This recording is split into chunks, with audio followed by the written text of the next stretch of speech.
Salut à toutes et à tous, j'espère que vous allez bien. On arrive à la fin du mois, donc c'est le moment que j'ai choisi pour faire un petit bilan avec vous de mes productions de ce mois-ci.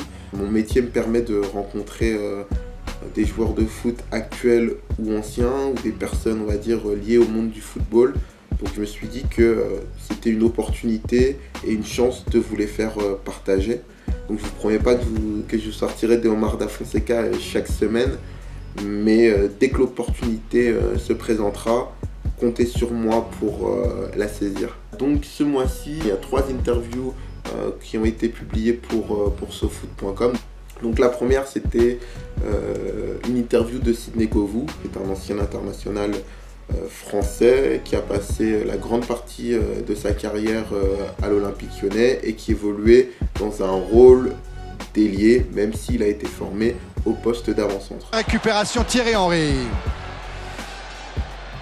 Décalage pour Makelele. Gallas maintenant, le centre de Gallas. La volée. Deuxième poteau, la volée.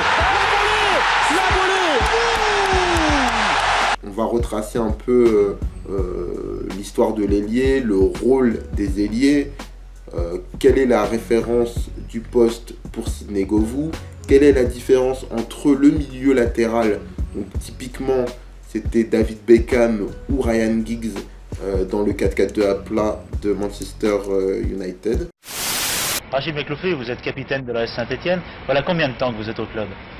Je suis depuis 1954 ici à Saint-Etienne. 12 ans déjà. Oui, déjà.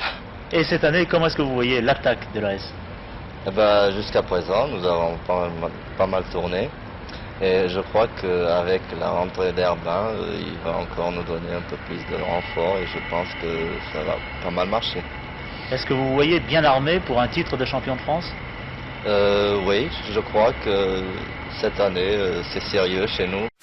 Donc Rachid Mekloufi que vous voyez dessiné là, il a aujourd'hui un peu plus de 80 ans. Ça a été une grande star de l'AS Saint-Etienne. Il est né en Algérie, donc à l'époque l'Algérie était française. Il a été repéré, il est venu en France jouer à Saint-Etienne. La contestation en Algérie grandissait, et il y a un groupe qu'on appelle le FLN qui s'est formé et qui a décidé de mener donc la guerre contre ce qu'il considérait être l'occupant français. Rachid Mekloufi et une bande de joueurs qui jouaient aussi en France dans différents clubs ont décidé donc de quitter la France en cachette pour aller jouer sous les couleurs du FLN et faire le tour du monde pour obtenir l'indépendance de l'Algérie. On est parti de lui, de son parcours, de son histoire pour arriver à la situation de l'équipe d'Algérie actuelle. Donc si ça vous intéresse, c'est en barre d'infos. Enfin, j'ai eu la chance de discuter avec un psychologue qui s'appelle Hubert Ripoll, qui a écrit un bouquin qui s'appelle Le mental des champions. On a parlé de la pression chez les footballeurs. On a aussi parlé de la dépression. C'est pas parce que tu gagnes des milliards que... Enfin, des millions plutôt. Voilà, les milliards c'est plutôt des milliards CFA.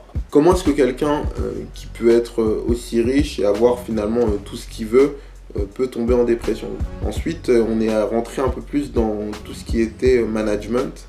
Donc on s'est demandé comment est-ce qu'un entraîneur pouvait ou devait gérer son effectif pour tirer le maximum de ses joueurs, voilà, et éviter qu'une trop forte concurrence mine le moral des troupes.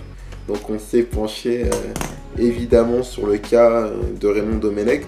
Et enfin, on a parlé de Zlatan Ibrahimovic. Et selon lui, bien entendu, Zlatan n'est pas aussi sûr de lui que ce qu'on pourrait penser. Si tu as envie de les lire, je te mets tout en barre d'infos. Merci pour votre soutien. Portez-vous bien. À bientôt.